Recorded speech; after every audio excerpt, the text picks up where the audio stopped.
This is the Bureau of Lost Culture, and this is Penny Rimbaud. Move him into the sun. Gently his touch awoke him once at home, whispering of fields half sown. Always it woke him, even in France, until this morning and this snow. If anything might rouse him now, the kind old sun will know.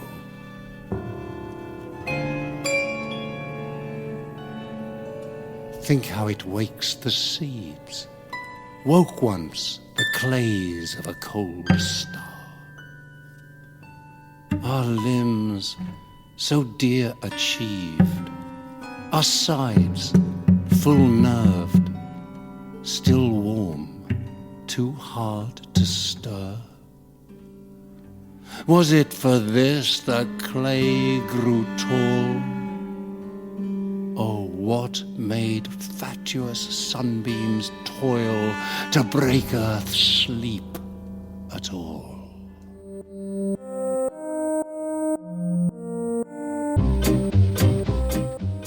Welcome, this is Stephen, and this is the second part of a conversation with the poet, musician, activist and thinker Penny Rimbaud, co-founder with Steve Ignorant of the anarcho-punk band and collective Crass.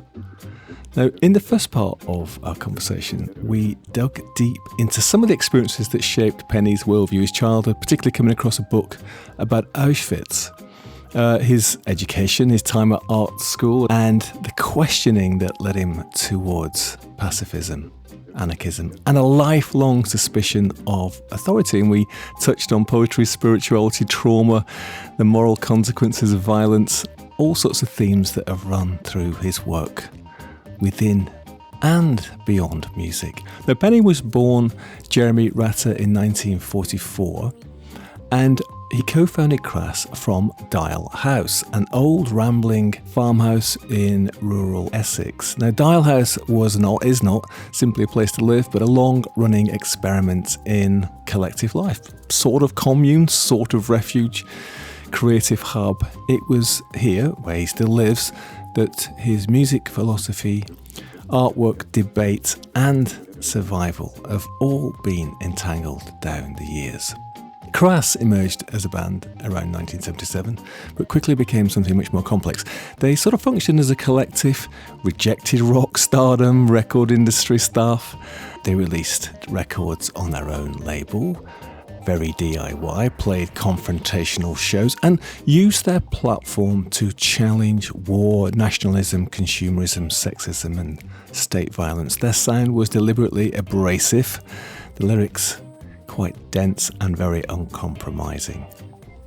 G. Voucher's visual art defined the band's identity as powerfully as the music itself. Stark, often very witty, dark collages that dismantled the imagery of monarchy, patriotism, religion and authority. And Eve Libertine's presence and voice were central to Crass's challenge to punk's often macho culture, bringing feminist politics and experience directly into the heart of the times. With Steve and the rest of the collective, they created a body of work that blurs the line between music, art, propaganda and lived politics, and has been extremely influential. Now, in the second part of this conversation, we hear much more about Dial House and the founding of the Stonehenge Free Festival and the death of Penny's friend Wally Hope. Along with that book on Auschwitz, I think two of the most significant things in Penny's development towards activism. We also hear about Exit and Serious Confusion, the performance groups he formed before Crass, and of course about his work since, including some of his music and his thoughts on art, spirituality and the self. It's a rollercoaster ride, as was the first part of our conversation. We rejoin Penny as he's talking about Dial House. Dial House was a 1600 at its oldest point, falling down, rambling cottage really, with about an acre of land. So I just took it, been there ever since. So in those days, places like that were almost to a penny. I mean, they were all over the place. No one wanted to live in the country, and everyone told me I was mad to go there. The fact that you're actually there still these days is extraordinary in itself. Is that anybody stays in the same property is quite extraordinary. But 60 years, isn't it now? Mm. You move into Dial House, and you know it's a kind of open house as it's remained. Mm. Talk about the Inn of the Sixth Happiness. That was a movie I saw, and I was very inspired by the idea of an inn where sort of storytelling is the important matter, and people effectively paid for their bed and supper by telling a story. For the first 3 years, I was teaching at the art school, and there was 2 other lecturers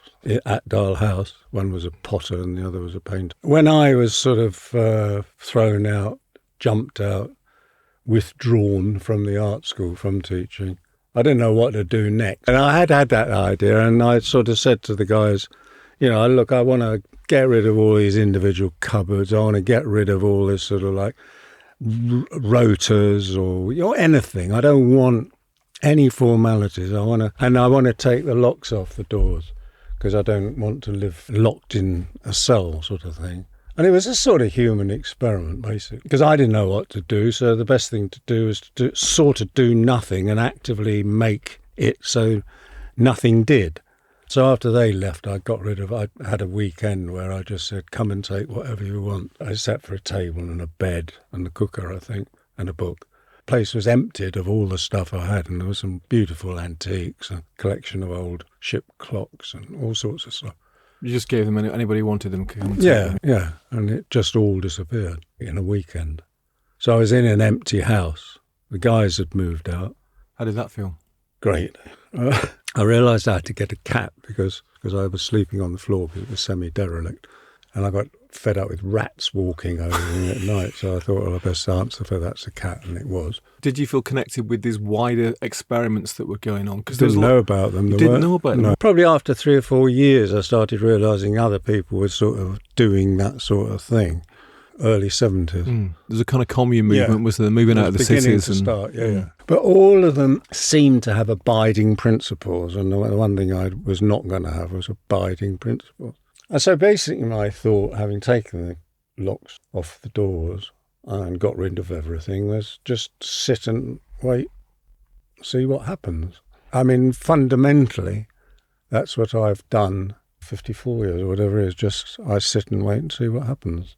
And I respond accordingly, whether it's a junkie walking through the door or whatever comes along. I don't try to direct it in any way, and there's certainly no abiding anything except vegetarianism.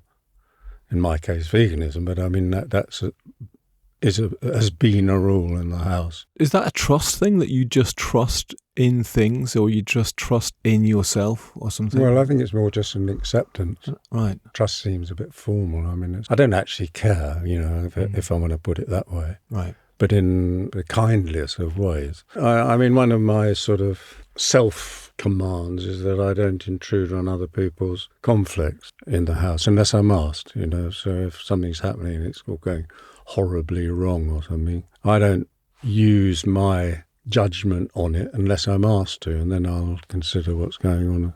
I've actively attempted to not be seen as a sort of leader or guru or elder. Or is that you've got some power because it was your place that you set it up? Exactly that you're the sort of... Yeah, which is why I suffered severe depression for the first time in my life after we were forced to buy the house.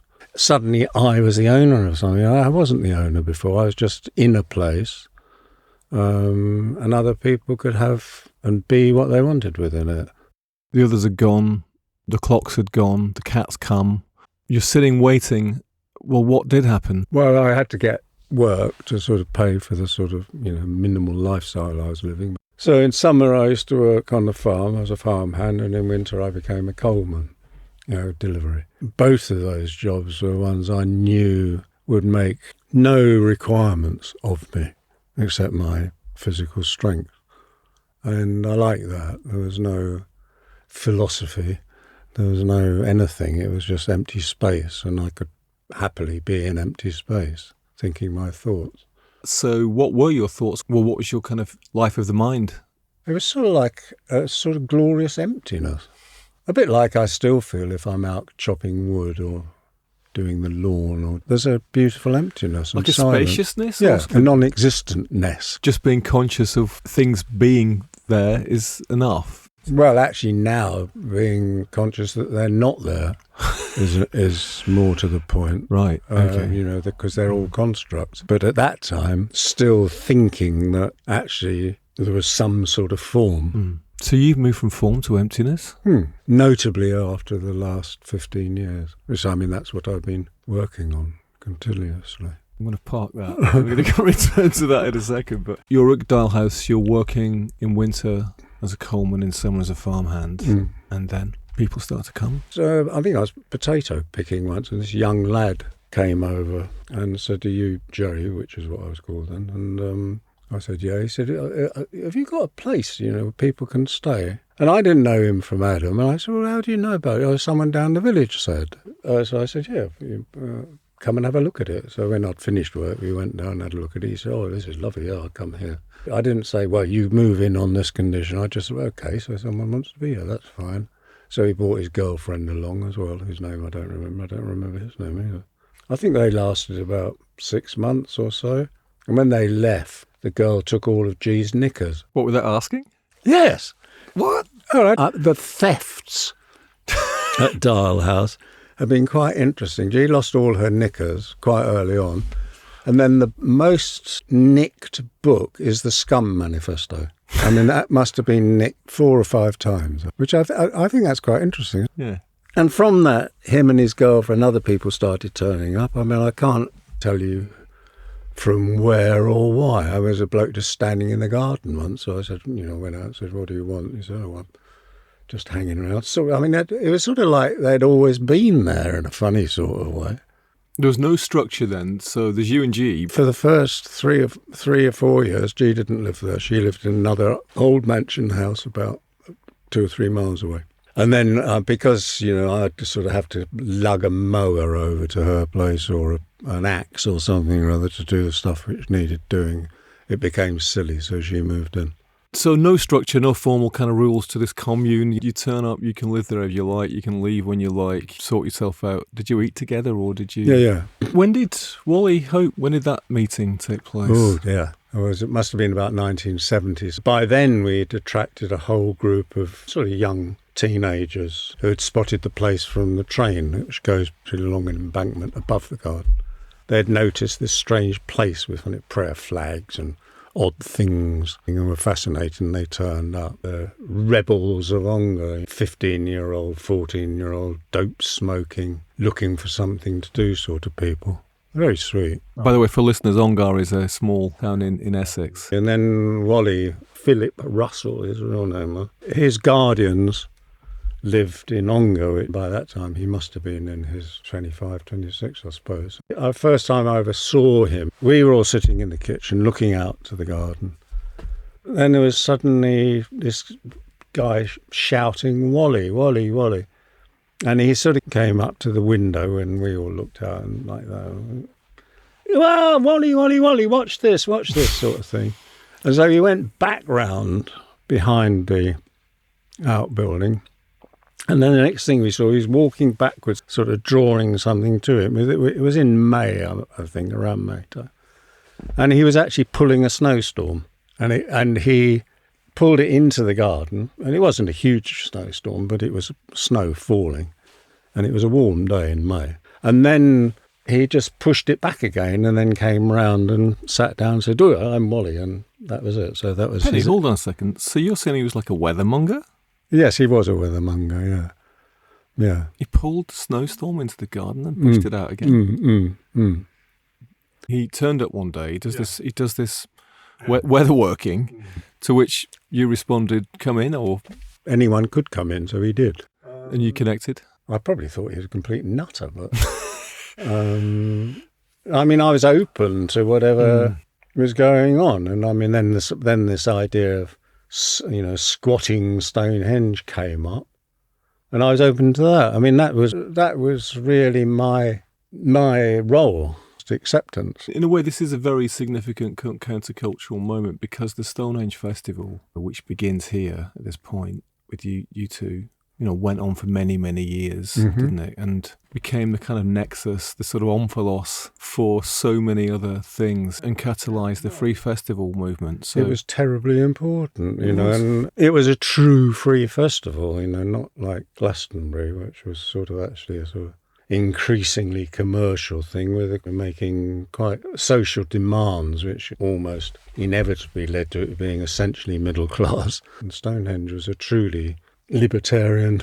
liberty-seeking event. Stonehenge, it wasn't fenced off at that time. No. Right. It was actually the festival which got it fenced off, right? Yeah. So Wally had the idea, okay, we're going to occupy Stonehenge and create this happening, right? Yeah. You saw your role as, okay, I'm going to support you to do that. Yeah. And how did you do it? He wasn't the most practical person in the world. So he was saying, well, what will we need? What do we need down there? Like maybe a stage or maybe food or however it was. A generator or something. Yeah, that sort of thing. Oh, and we did all this sort of promo, in other words, sending all sorts of people all over the world to come along. And then he used to go up to London regularly and sort of do handouts and stuff, telling people about this up-and-coming festival. And the first year, not really many people turned up. When I went down there on a bread run, we'd bake up bread and take it down there for people. And this is at the solstice time, right? Yeah. There weren't many. There were 50 or 60 people. Didn't even set up a stage. I mean, it was a sort of pretty mucky camp. I think there was a sort of performance area, but I think there was only one band, and I think they were called Zorn or Zork or something like that. I can't remember. I mean, it was just a bunch of people sitting in a field waiting for something to happen.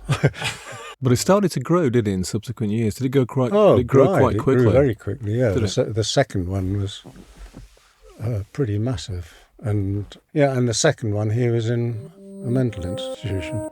Here is a very short sidebar about Wally Hope, because we're going to devote a whole programme to Wally in the future, but just to set the context, Wally was one of the most influential and now rather forgotten figures of Britain's 1970s counterculture. Born Philip Russell in 1942, he became known as Wally Hope during his years on the road, a name that came to symbolise an idealistic belief in freedom, communal living, an ancient spiritual connection. His life and death inseparable from the story of the Stonehenge Free Festival and from the British state's growing hostility to alternative ways of living. In 1974, as we've heard, he became a key organiser of the Stonehenge Free Festival with Penny, and what began as a small informal gathering grew rapidly into a large annual event, drawing thousands of people who came to camp, make music, take drugs, debate politics and experiment. The festival drew increasing attention from the authorities, and Wally became a target. He was repeatedly harassed, arrested and charged with minor offences, including possession of cannabis. And in 1975 was arrested and remanded to the psychiatric wing of Long Lartin Prison, and shortly afterwards he died. It did have a massive impact on you, that whole thing, didn't it? I mean, I was someone who believed, that peace and love is achievable by living in a place like Dial House, growing vegetables and saying welcome. Thought that was enough, but I didn't realise that, there could possibly be any form of opposition to that. And actually, Wally's death, showed me exactly what the rules of the game were. And I'm grateful, in a way, that it opened my eyes to, no, it's not good enough, Pen, to just dig your organic garden and think it's nice and comfortable. It isn't nice and comfortable. That you've got to take action, that you've got to do something? Effectively, yeah, you can't ignore and mustn't ignore, pain and suffering. And you're not going to achieve it simply through tending the vegetable patch and thinking nice thoughts. It wasn't that I wasn't politically aware. I was very aware of, that climate was changing, and that was in the early 70s. The whole Wally experience said, no, we've got to be doing more than that. That set me on a new life of sort of cultural terrorism, really. Let's hear about Exit, the performance group you formed before Crass. That was one of the first sort of creative results, of us getting out of the vegetable patch and onto the road sort of thing.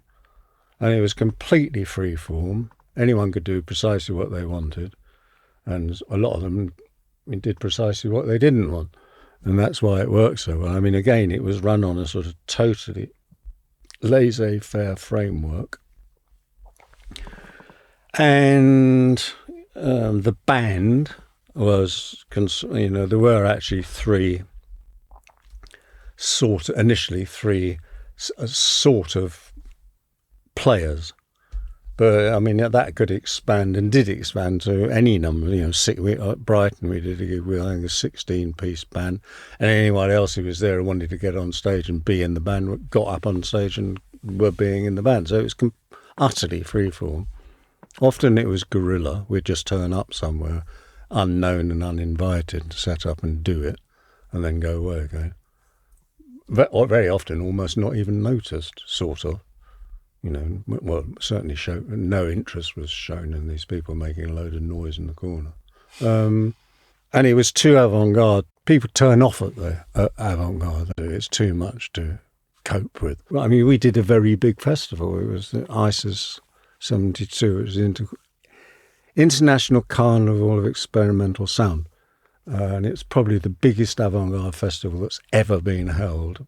John Cage opened it, and then from after that it was people like Charlotte Moorman, the whole New York avant-garde scene, Jeff Hendricks, you name them, and they offered support, said they'd been there and didn't go, John and Yoko being one of those. You said out of the vegetable patch onto the road. Did you start to mix more with other things which were going on in the culture? Yeah, I mean, ISIS, introduced us to like-minded people. I mean, Cage was going to come out. We had wonderful mushrooms in those days, and he's a mushroom lover, and he was going to come out and share some with us. But he got involved with something else, and it didn't happen, which is a shame. I'd like to have met him. That would have been good, wouldn't it? Yeah. John Cage at Dale House on mushrooms. Yeah. Did Exit sort of flow into Crass then? There was something musically in between, which was called Serious Confusion. It was pre-punk, without lyrics, very much the same sort of tactics of attack. It was very rowdy, sort of avant-garde rock, really. How did the notion for Crass come about? I was working on the book about Wally, and the place had become very dark, and one by one everyone left. I mean, it took a year and a half, I think, to write the book. And it just got darker and darker and darker.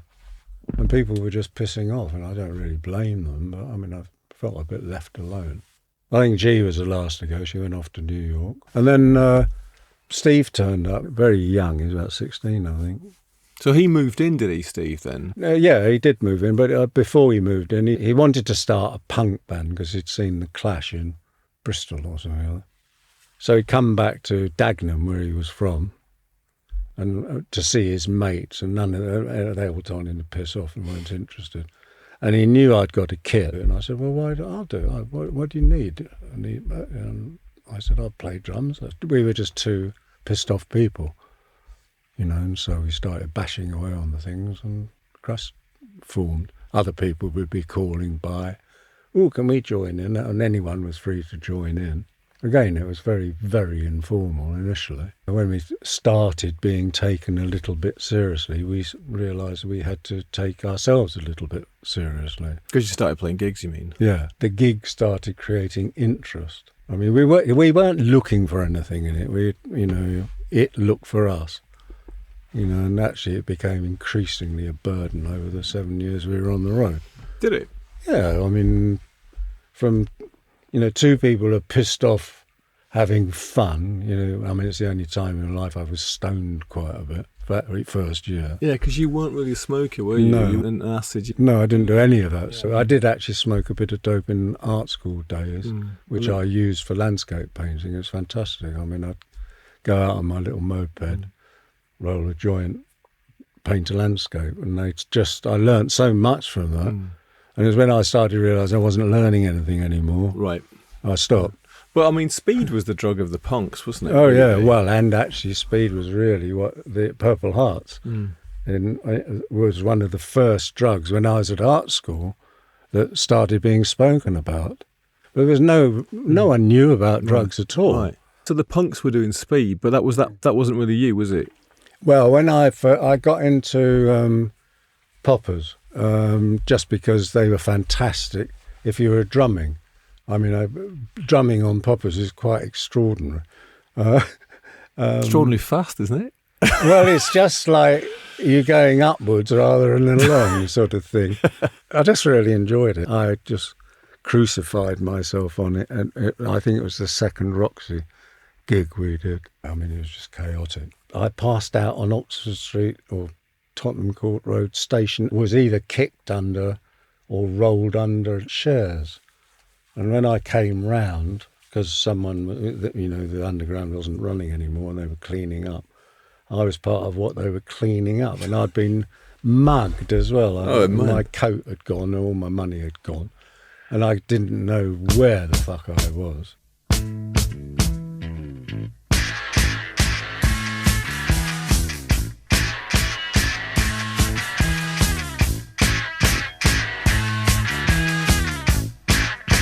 They ask me why I'm made or why I'm bad. They tell me I've got things they never read. They tell me go to church and see the light, 'cause the good Lord's always right. So what? So what? So what if Jesus died on the cross? So what about a fucker? I don't give a toss. So what if the master walked on the water? Don't see it, try to stop the slaughter. Say I wouldn't have to live for bins if I would go and look confess my sins. Say I shouldn't commit no crime, 'cause Jesus Christ is watching all the time. So what? So what? So what? It means always. You were sort of part of the punk scene, right? But not. You had a sort of serious intent, didn't you? Maybe still fueled by this thing that had got to you, with Wally and stuff. I mean, the intent was basically watch out. We hadn't been watching out, tending the vegetable patch.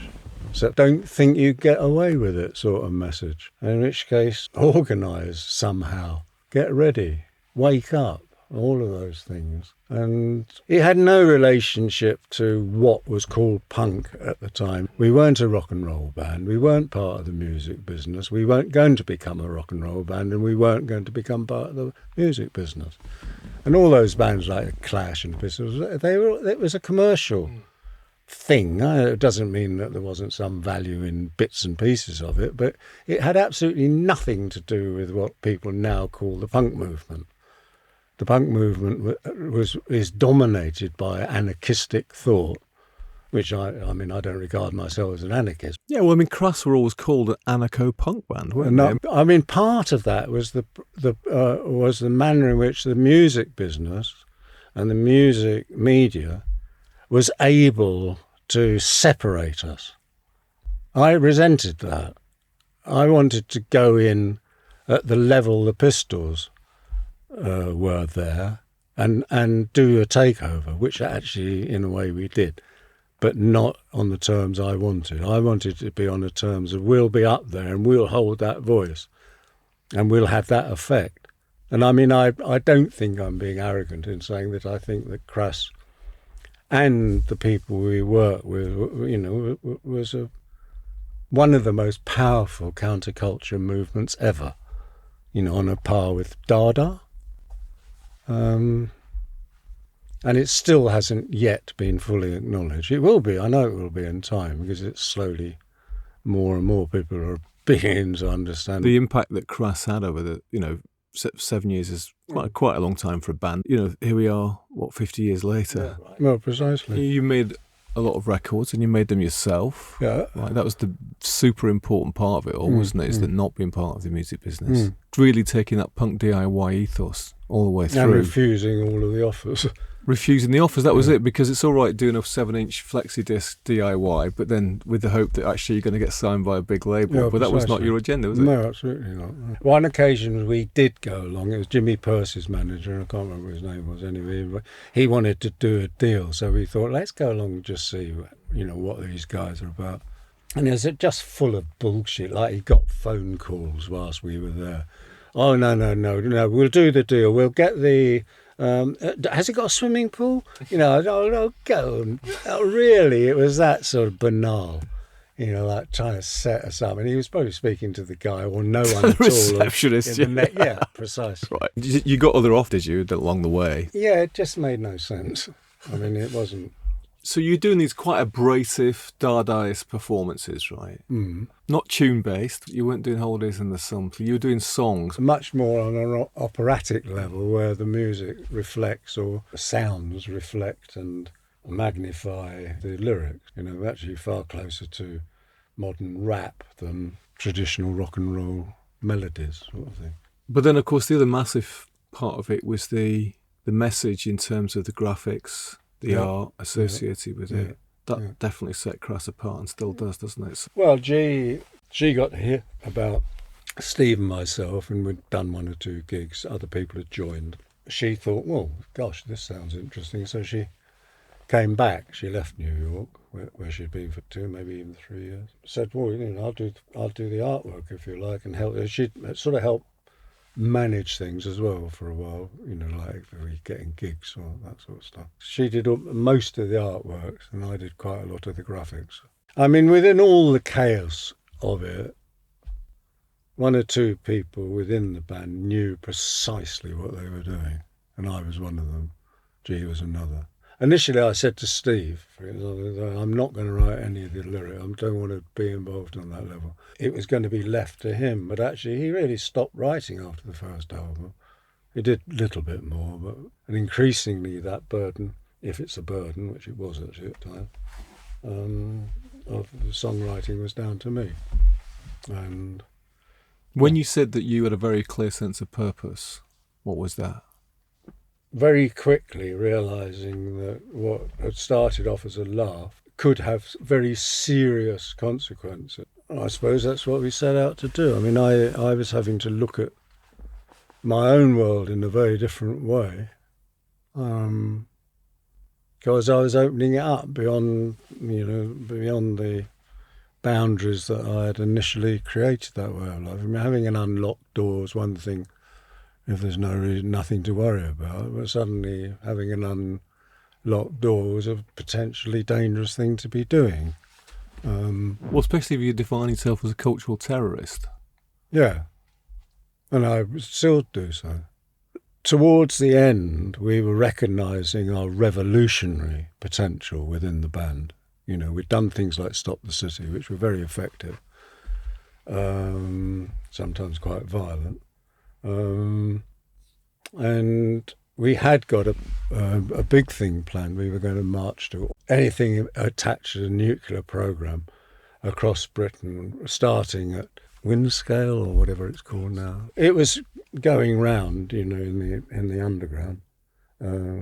This was planned, and we were getting massive support. Now, we could have got thousands, I think, out. I think we did the 3rd Stop the City, and it was really violent towards the kids and dangerous. Young people being exposed to, police violence isn't amusing. And so that changed our mind. We thought, no, we can't expose hundreds and possibly thousands of young kids to what might happen out in the fields. In the city, you did have some protection in the sense that people would only put up with a degree of violence. I mean, one would hope. It went on to happen, didn't it? Like Battle of the Beanfield and stuff, in '84. Yeah. How did that change what you were doing then, or the way that you did it? Well, it was the beginning of the end, really. I mean, I wrote a pretty long essay challenging pacifist ideologies, considering other alternatives. I mean, we were in contact, but though never aligned, with all sorts of revolutionary groups, from sort of Baader-Meinhof to IRA. So, at some point or other they'd contact us. Some point or other we were visited, etc., etc. So if we had created allegiances with them, then I think we would have truly created a potential for a revolution of some form. It would have been a violent one, probably. But we opted, had always opted never to create an alliance, because by doing so, the realms of our responsibility to our followers, and I don't like using that word, but I'm using it, as long as they were within the definitions that we were creating, we could protect them. But if at the moment we had an alliance with someone who might have very different principles at work, then we would be exposing them to danger. And I don't regret the fact that we didn't actually push through to a revolutionary situation, because I've come to learn since then that, the revolution is within, and it will be won from within. So for you, Crass had run its course then, you think, in terms of what you could... We couldn't say any more. You couldn't do any more, yeah. No, I mean, certainly not as a band. And I reassessed. I mean, between every album, for example, we reassessed our position, what we've relearnt through the last piece. We're all the time trying to push borders, whatever they are. Well, the first thing I did, I think, after the band collapsed was, go to Ladakh. And that was because my mother was dying or something. You went to Ladakh, the sort of Buddhist state in India. Yeah. What was that like? Amazing. I mean, it only actually just been opened up. It was a bit like Bhutan, where you couldn't actually go there. And they'd opened it up because they were worried about the Chinese coming over and taking it. So did you go and stay with the Tibetan Buddhists up there? I stayed in wherever I could stay. I mean, actually in Leh, but then I just wandered. It was difficult to wander because people always wanted to pick me up, and I just wanted to be walking. So it's a combination. And then I'd just turn up in the village and see if anyone had got floor space, which they always found one. It was very uncomfortable, very cold. Yeah, because on the plateau, isn't it? Right up high. Yeah, it's very high. I think it's just below 10,000. I tried to get up to beyond that, and I just couldn't manage. It was a little monastery up what looks like a hill. And I was already probably at about 9,000. And I'd walked across the desert to get to this place. It was halfway along there. I mean, it was slowly going across, basically. Arctic desert, isn't it? Yeah. And there was a little hut.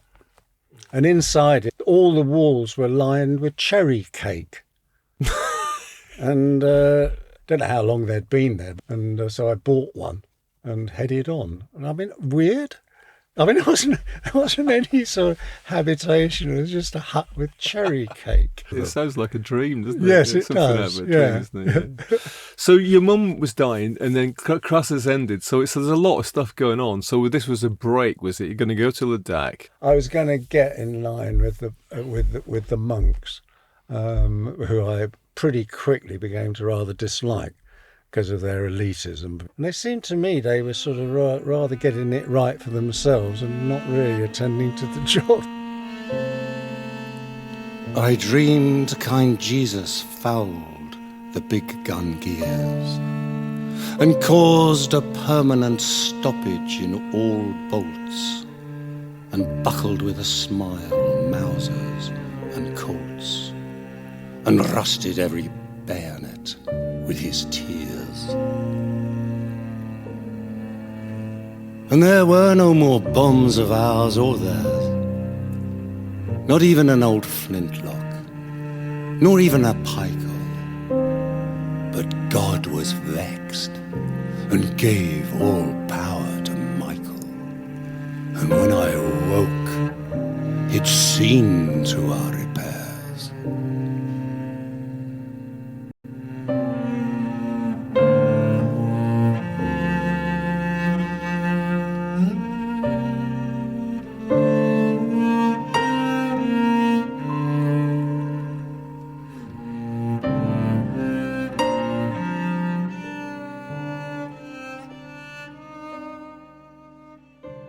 Really, when you come back, you'd already been writing anyway, as in writing apart from music, hadn't you? And diatribes and critiques, fiction. You're still at Dial House, and which of course now has become this open house for artists and other people coming and going, right? And then you really concentrated on writing, didn't you, for the next 10 years or so?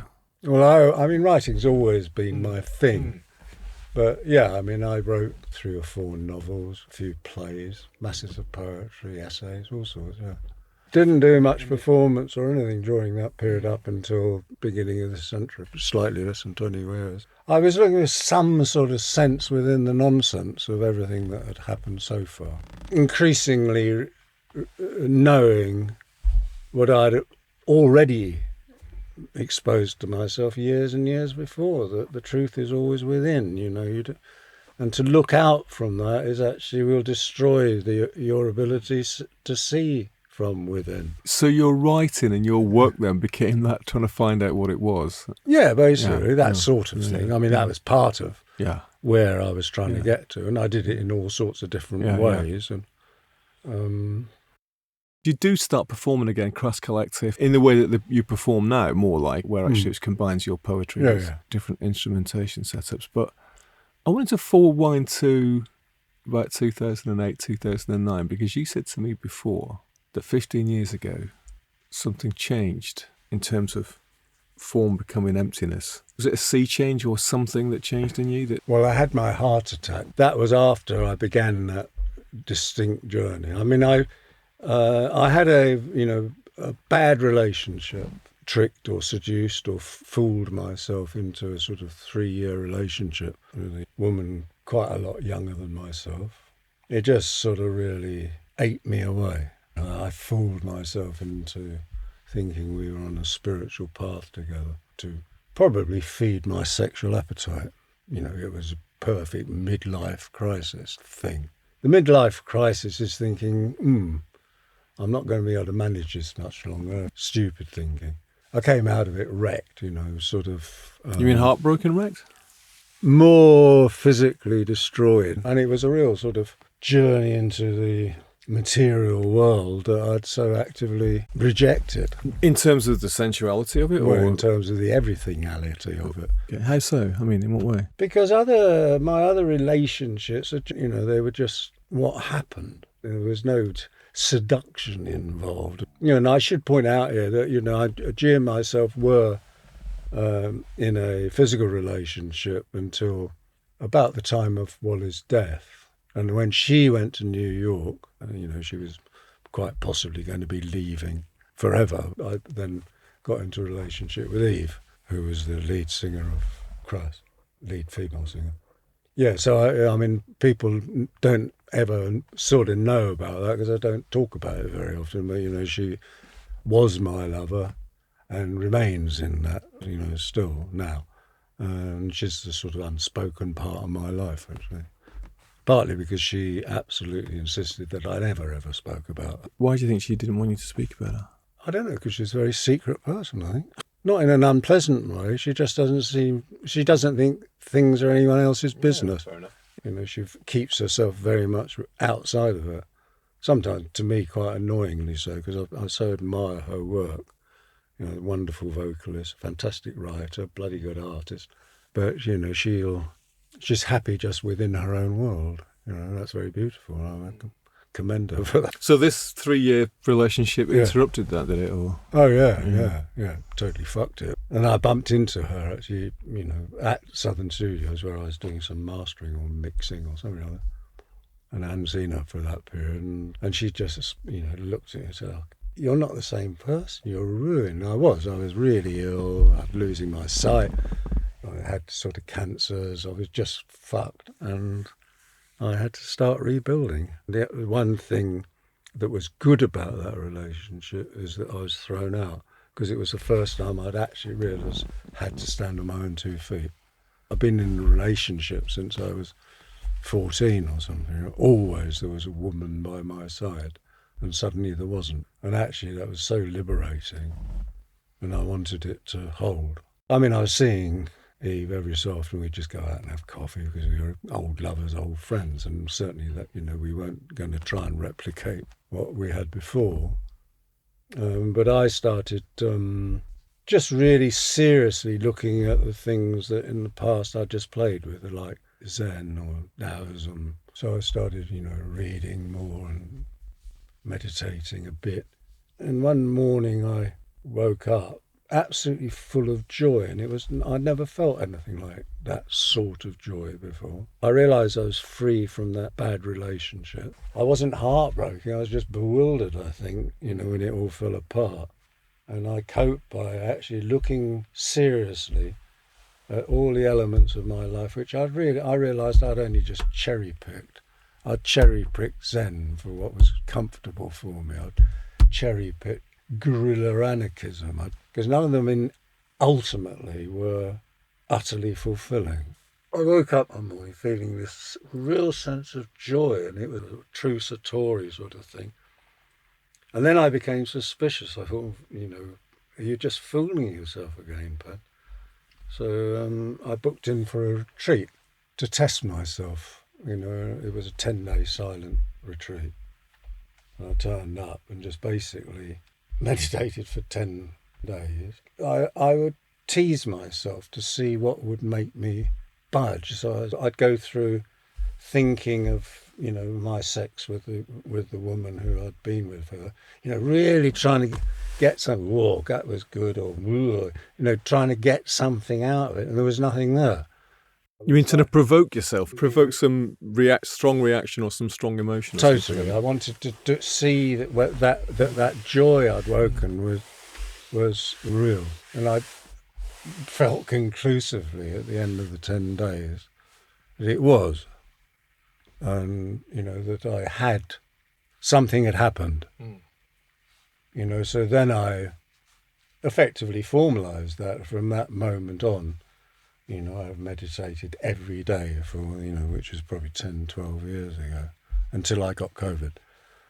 And I've meditated only about once a week since I had COVID. Do you think, like, in, classic Buddhist terms, that you had like an insight experience? Satori, I suppose, yeah. Yes, it was a Satori, yeah. And is that maintained? Yeah, absolutely. Are you telling me you're enlightened? No, I'm not telling you I'm enlightened. I'm telling you I had a Satori.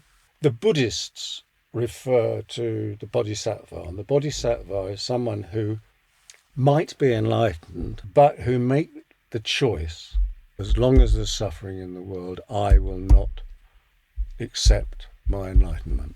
It will drive everything that I do, but I will not practice as long as there's suffering in the world. Look at the world and then ask me the question again. So you've taken the Bodhisattva vow? I don't need to do that. I'm not a Buddhist, and I'm not a Taoist, and I'm not an anarchist. I'm a whateverist. I think all those things undermine the very thing they claim to create, ultimately. Not in the getting there, but they'll prevent you actually knowing and realising you've arrived, I think. Well, are you still trying to alleviate that suffering through culture or through creativity? That's part of it, yes, of course. Yeah. How else? Through natural beingness. Your experience of things being connected, things being one, is that your kind of continual experience then? Oh, yeah. Yeah. Not being separated. I am all these things. So is there anything to fear when you're in that state? No. I absolutely do not have fear, no. Desire? No. What about the anger? No, I don't do anger. I can become angry with myself if I fuck up on a piece of woodwork. But that's not anger, is it? I just think, pen, what are you doing, sort of thing. There's nothing to be angry about. And I think that we are all ciphers within the material world, We're not existent, we're metaphors. And we make a metaphor of what we think is reality. Building these layers and beneath these layers of metaphor, there's absolutely it's all construct. And I know that profoundly, and I exist there profoundly when I'm not wearing the materialist hat.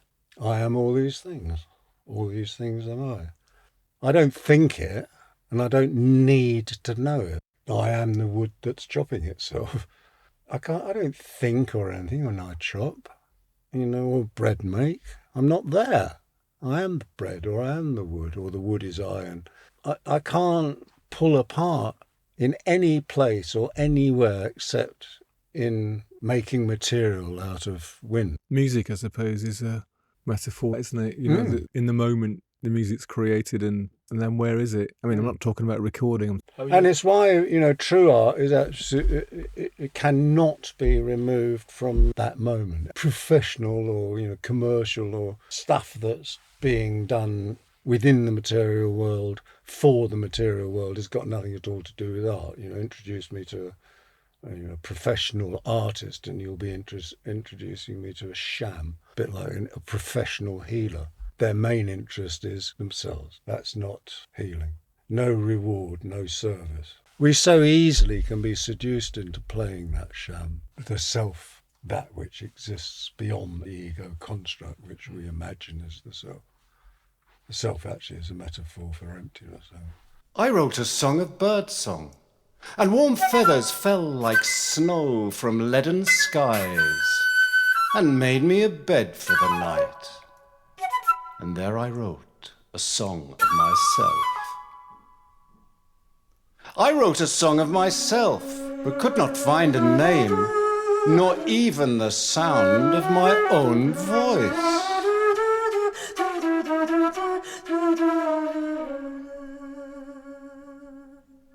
I wrote a song of silence, which was mist upon crag, smell of goat, cobweb cloud. I was lost in the confusion.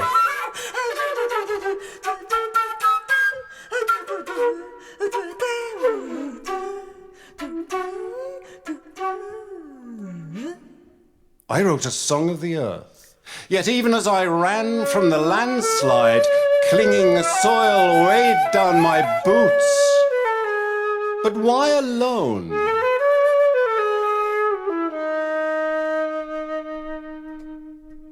I wrote a song of you, and I was encompassed by the dewy sweat of you, suffocated by the slither of you.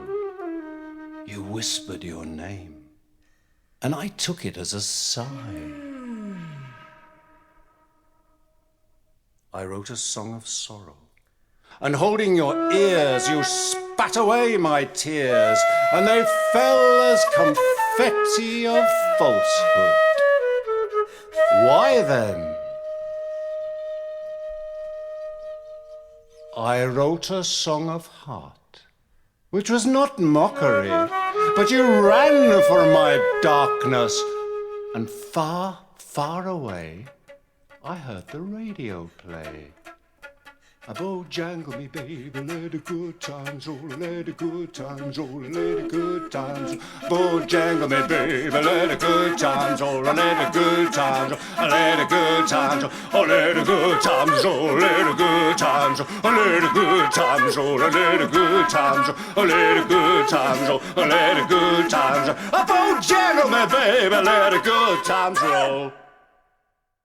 Community, I don't just mean Dial House, but including Dial House, and your friends and the people that you're closest to now. Who are they? Well, I'm not really very sociable and I'm certainly, like people talk about community. I don't believe in community. I think I said before, I do believe the only community is global. And I don't have many friends. There's probably two people who I can talk to on the level that actually seems to make some sort of sense. And all the rest is trying to make sense of something which is senseless, so I can explain where I'm at. I don't go out of my way to explain where I'm at, because I'm nowhere, in the true sense. You're going to carry on writing and performing? I've just finished another album, and I haven't got any particular ideas of what I might do next year or this year or any other year. Stuff happens when it happens, really. I don't go out of my way to find anything, because there's plenty just stroking the cat and chopping the wood, really. I don't want much more than that. How are your dreams? Don't do dreams. Did you ever? No, I really have. I sometimes daydream, but I don't do dreams, no. Maybe if you know that all of this is sort of tantamount to being a dream, you don't need to dream on top of it. It's dream enough. How are you feeling about your own death? Does it matter in any way? No, it doesn't matter. It doesn't matter. Absolutely doesn't matter. I mean, I don't see the difference between life and death. We're just dancing particles. they'll just dance another way. I do feel that I'm dead already in that, and I don't mean that in a morbid, materialist sense. I'm just as much alive as I am dead. Like it or not, you've been an important person, and your work's been important for many people. I'm going to assume that in a way that doesn't really matter to you. Not at all, no. I don't want to hear that. I don't need people to come up and say, oh, you changed my life. I just feel I haven't done anything at all. You've changed your life, not me. I mean, I don't even know you. Yeah, okay, so George Harrison changed my life by doing Everyone Has Choice When to and Not to Raise Their Voices. That's that one line when I was in my early 20s. Just like, wow, is that true? Yeah, wow. I don't need to be bouncing around shouting at everyone. I mean, it was really liberating, just one line. I suppose, as a young man, and had I met him, I'd have said, You changed my lines, life. yeah, you changed my life. It's like, I think culture's changed my life. Yeah. Much for the better. I still think that culture, and counterculture, I suppose, really, in particular, is this kind of force for the good. I don't mean in a moralistic way, as in good, as in like it makes you a better person, but it expands the imagination in some ways. I'm not being contentious here. I'm not in the slightest bit interested in expanding my imagination, because in attempting to expand my imagination, I'm actually limiting my imagination. Hold on a minute, because you talk about suffering, right? What I often see is that, suffering comes from many sources, physical and psychic, but it's a dearth of imagination sometimes that actually causes suffering too. Yes. So one way to reduce suffering is to expand the imagination somehow. When you're talking about form and emptiness and things being one, well, I haven't had that experience, right? But I can kind of reach for it with my imagination. And that reaching for or imagining what it's like to be somebody else. I think that thing that you're reaching for is absolutely existent now. It won't change, and it's readily available. I mean, the only way it's attainable is getting out of the way of yourself and all ideas of self. Freedom is existent. What's preventing it? You are. I'm not pointing the finger at you, but one is. It doesn't make any difference what we think. We can say, oh, there's no such thing as freedom. Fact is, it's existent, period. We're out of time here. Well, I hope I've managed to say something in a very short period to sort of try and deal with a life, isn't it? We haven't dealt with your life, I feel, but I don't think you want to go back because actually it doesn't matter to you anymore. No. It's right. Yeah, I mean, it's a bit of an effort to relive the Wally thing. I mean, I didn't have the illumination I might have now, or like, the Book of Auschwitz. The metaphor there for me, which is signposts along the road, and you can read life backwards in some ways. Mm-hmm. The Book of Auschwitz, the, say, meeting with G, what happened to Wally Hope, and I'm sure other things, they're like these signposts on the road. You can only see that in retrospect. Mm. It's not like when it happens, it's some defined destiny or something. That. Well, I think, I ceased to be Jeremy when I became Penny. And I think I've ceased to be Penny. I mean, that's the name that hangs because it's the one I've got. And I did think of changing it to rien recently. Like the French nothing. Yeah, but I won't. When people refer to me as Jeremy, which very, very few do, then they're always talking about someone I don't know anymore. I really don't know who that person was. I can remember what that person did or those sorts of things. But it's not me. Penny's not me anymore either, but I just not going to bother to change my name again. Well, Penny Rimbaud for now. Thanks for coming to the Bureau of Culture.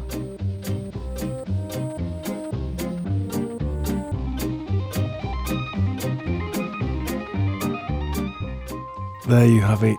I don't think I've got much to add to that conversation. It was terrific spending a few hours with Penny. Challenging at times, definitely. Surprising. But he's lovely to be with. And he's probably going to hate me for saying this, but there is something deeply spiritual about the man. I hope you enjoyed that. Thanks to everybody who's written to me recently. Mark and Kate, Robin, Peter and Jeff Thanks for the suggestions. Some great suggestions. You can let us know your thoughts and suggestions to bureaulostculture.com. One last thing, which was Penny said that he was influenced by something George Harrison had said, and it was this, just in case you missed it. Everyone has a choice when to and when not to raise their voice. And I thought that actually is a terrific thing to remember. But my voice is going to be back with you further down the road, round the bend, and over the hillsides for more of these tales from the counterculture. I'm going to finish with another track with Penny and with Youth of the album they made together. Youth, of course, also a deeply countercultural figure. You brave old land that stands so firm, you fortress against time, you rocks and stones so long before me, you green ivy so metallic in your grip, you mighty oak, mightier still in the root, that there we are entire. You brave old land, your service to industry, which also destroys you, you copper and iron, the smelt and the casting, the transference.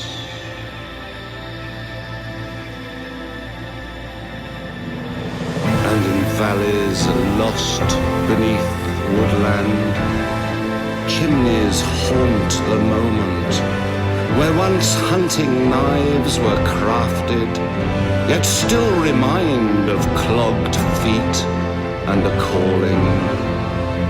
But you, the mountains, hold firm in your spell, while the winds embrace you to renew you, tufted grass and gorse.